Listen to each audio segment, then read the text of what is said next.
Good afternoon, everyone. Thanks for joining me in this video. This is Tuesday, the 23rd day of December 2025. Before now, there have been a lot of intelligence about the bandits, the terrorists they call the bandits, the ISWΑP and all these Islamic militia that they are going to infiltrate the Southwest and particularly in Lagos. How many of you remember what Gani Adams said, that these people are heading to Lagos? And it's interesting to let you know that two members of the Islamic State of West Africa province, according to the intel, these people find their way to Lagos State in Apapa area. Their main target is to detonate bomb in this festive period in Lagos. We are coming to tell you whether are these only two people in Lagos. Are they only, two members of ISWAP that just came to Lagos and DSS arrested them? What about the rest that came together with them? Stay with me. Now, the name of these two suspects that DSS arrested are Modu Ghana and Ibrahim Duge. Modu is M-O-D-U, Ghana is G-A-N-A, and Ibrahim Duge. They were arrested on Sunday, December 21st, by the operatives of the State Security Service, DSS, or you can call them DSS, Department of State Security Service. Where do they arrest them? They were arrested in Apapa area of Lagos at about 8:45 a.m. in the morning on Sunday. Now, take a listen. We got an information on a very serious authority that we have been highly infiltrated in the Southwest. There is already an infiltration. Infiltration. By who? By these terrorists in most of the communities in Yoruba land. Kogi and Kwara, it's just like a buffer zones to Southwest. And what they are doing in Kogi and Kwara is just a test of ground to start the major attacks in the Southwest. The information in our disposal is that they want to attack Oyo, Ekiti, Ondo, and Lagos State. Oyo, Ekiti, Ondo, and Lagos State. You have it on good authority. Yeah, Ondo, Ekiti, and Lagos State. Yes, that was the exact statement of this Elder Gani Adams. Now, when he made this speech, a lot of people, they started trying to throw jab at him like, you don't know what you are saying, Elder. I told them that, listen, insecurity intelligence in Nigeria is what everybody's supposed to know because the terrorists operate in a safe haven. They are not hiding their activities. So I told people that, if you do not believe what I said, look at what Gani Adams is saying, because there was a live session I did that was about 4 days before Gani Adams went to News Central Television to make this statement. So, and a lot of people were trying to say that what he's saying is not true. And as I speak to you, up to Ogun State has been infiltrated. This is a well-known fact, and I have the evidence to show you what I'm saying, that up to Ogun State have been fully infiltrated. And let me tell you one of the dangers of these people, what makes them dangerous, okay? They can be in your cities for years without striking. This is dangerous. You might not understand what I'm saying. These people can be in your city for over 3 years without striking, but their mission is to take your city. They will be there, patient and strategic, studying everything, knowing who are the strong men there. The first time they will strike, when you see in every village, in every city, I know that military are in the cities now, but when you see in the village or in the rural areas, not that urban area like that, once they kill either the vigilante head or something like that, know that it is these people. This is their modus operandi, like the way they operate. Any place they come, they look for the strong men there to eliminate them, to put fear on the rest of people before they will now move and start striking. Now, I will leave you to watch this video of Gani Adams when he was warning people. But the issue here is, according to the intel we have, the Islamic State of West African province have infiltrated Lagos. So Lagos State is like a state that is harboring everybody.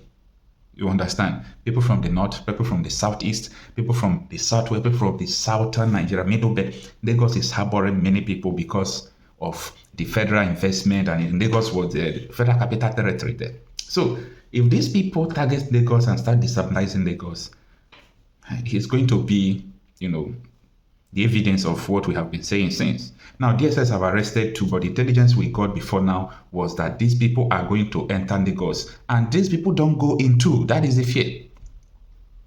These people don't go into. Do you understand it? These people don't go into. So they go in mass. Where are the rest? The security operatives, the well-meaning people in Apapa and Ikorodu and many areas. Be vigilant.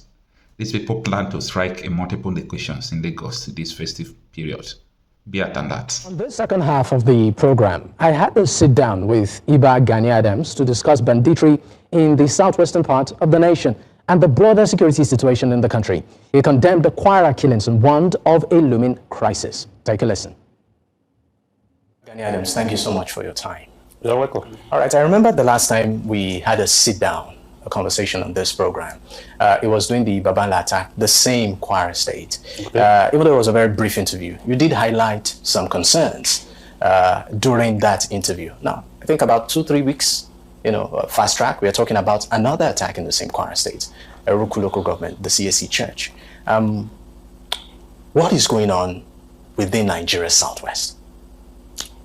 Well, we are in a situation that our country is in a serious security threat.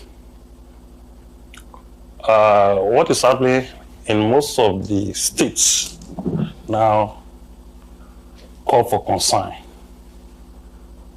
for a serious Nigerian citizens. What happened in Kwara State is still minimal to what is happening in the north. In the southwest, we have pockets of kidnappings on a daily basis in the state, especially Ondo, Ekiti, Kwara, Kogi, Ogun State in the Yewa area. Even in Oyo State, one of the reasons that you could not witness serious incident of security threat is because Makinde recruited a lot of cops for the Amotekun. And the Eruku incident, that's not the first time that they were attacking that city, that community. It's not the first time? It's not the first time. From the information in my disposal, it's about 5 or 6 times. 5 or 6 times? Yeah. How come, we're just... It was just coincidental because of the light. Church. Because attack on the church. Because of the issue of Christian genocide from the throne. And what happened in Babangla, it's not only Babangla. The attack affected about 22 communities and they were displaced. And at the end of the crisis, almost 36 people lost their life.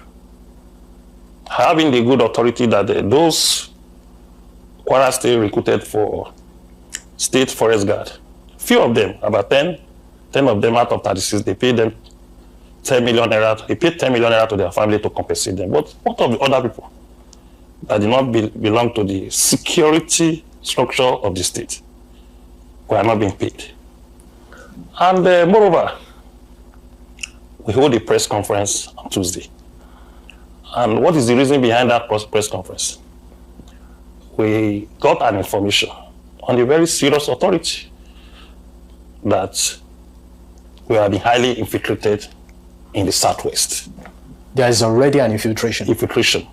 By who? By these terrorists in most of the communities in Yoruba land. Kogi and Kwara, it's just like a buffer zones to southwest. And what they are doing in Kogi and Kwara is just a test of ground to start the major attacks in the southwest. The information in our disposal is that they want to attack Oyo, Ekiti, Ondo, and Lagos State. Oyo, Ekiti, Ondo, and Lagos State. You have it on good authority? Yeah, Ondo, Ekiti, and Lagos State. Who are these people? Well, those are the people that you are seeing that are attacking various places in Nigeria. Are they of any particular, tribal extraction? Well, in some cases you call them bandits. In some cases you call them Fulani headsmen.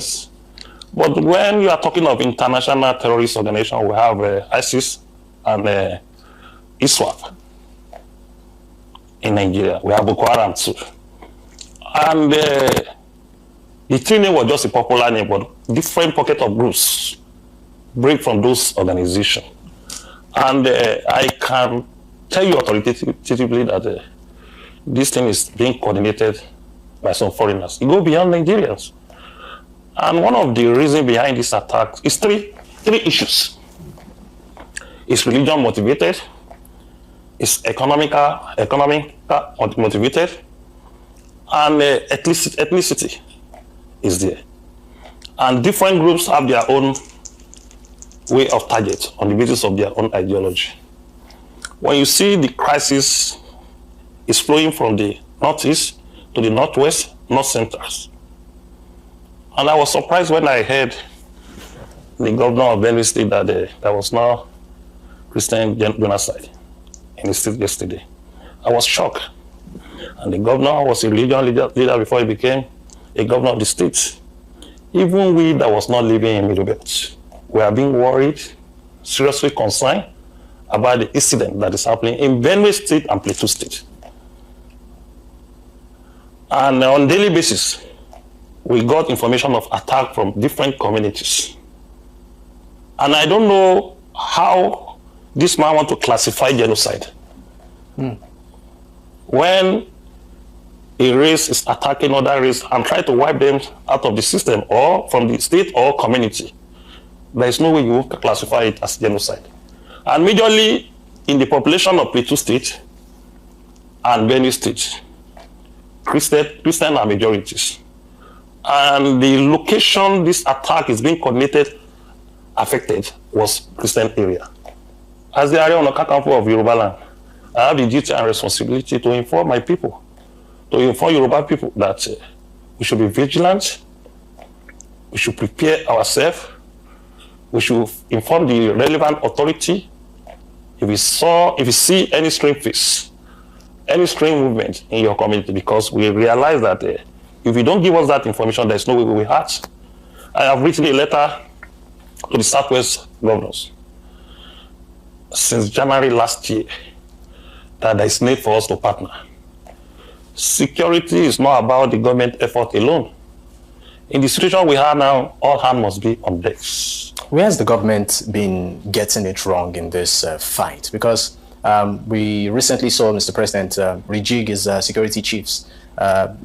With the hopes that this fight would make some headway, but we are still talking about these attacks, and the intensity of it. You can't rejig your security agitation without decentralizing it. Even in the United States, with the population of about 335 billion people, they have a full structure of security. Federal police, state police, and even county police. Even sometimes they have sheriffs. UK, that was running something like a unitary system of government. They have about 2 to 3 structures of policing. But Nigerian government insisted that they stand on having only one central policing. Assuming President Tinubu approved state police, allow local government police, I can assure you these security threats will not arise, will not occur. Why are you dodging state policing? Why do you want to have only one police in your control? Recently said he will create a federal government forest guard. If you allow state police for the governors and local government police, within the state police structure from the governors, they will create a department of forest guard. Even the local government police, they will create a department of forest guard.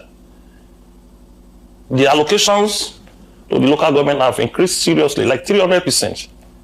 Local government that was given about 120, 130 million naira before are being given almost 500 million naira. If the money went directly to the local government chairman, without giving this money to the joint account of the governor, that the governor will take it from them, they will use 50 or 70 million naira to take care of the security of that local government. And every government is local. Everything starts from the local. The security starts from the local. Touching the life of the people starts from the local. The state is just a government of coordinating the local government. Because the citizens have the opportunity to meet the local government chairman and to meet the governors. There's some mistake the federal government did that caused this problem. What kind of mistake? One, you didn't allow state police and local government police. 2, you went to Supreme Court to get a judgment that the money given to the local government should go to their account directly. The governor come to you and lobby you that they have a project they want to do together. You should allow them to get this money, to take this money on the joint account for 2 years.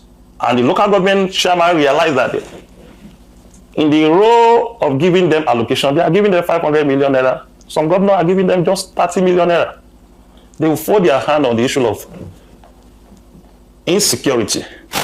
They won't even spend up to 2 million naira on this insecurity. But if they are getting their money 100%, the community will sit down with them and arrange local vigilante to secure their environment. But what do you also make of some of this, particularly in some northern regions in Nigeria, where we are seeing some government officials, particularly at the local level, reaching some sort of peace pact with these bandits? Well, that was a suicide mission ideology for you to say that you want to have a peace pact with criminal. Criminal will always be a criminal. Look at what happened to Brigadier General that was killed in an operation either last weekend. The man has escaped to a forest and he sent information to the headquarters for a rescue. And he sent his location to them in the headquarters. The aircrafts, chopper that's supposed to come and pick him, helicopter that's supposed to come and pick him, did not sight him. The terrorists just went straight to where this man hid and picked him like a chicken and waste that gallant soldier. Brigadier General for that matter, only one rank to be a Major General. Nigeria Army, Nigeria security are being infiltrated by these terrorists. If they are not being infiltrated, they won't have guts to be confronting our Nigerian Army. Nigerian Army before was one of the best army in the world, in any peacekeeping, even Nigerian police too. But what is the problem? That these few evil elements, that Nigerian Army cannot suppress them, and Nigerian police, even our DSS. When you watch the video clips, how much are these terrorists on the basis of numbers that lay ambush to a troops of about 6 vehicles and 2 armored tanks? The terrorists that lay ambush for them, they are not up to 20. How did they have the information that they will pass there on the basis of patrol? They have intel from the Nigerian security. All right, we'll pick up on that once we return from the break. Do stay with us. We will be right back. Oh, that's the beat we can take tonight. In case you missed out, you can catch up on our YouTube platform. That's at News Central TV. You can also choose to follow us on social media. The handle is there on your screen. You can choose to follow me personally at Dakbo, at Digboye. Until I come your way again.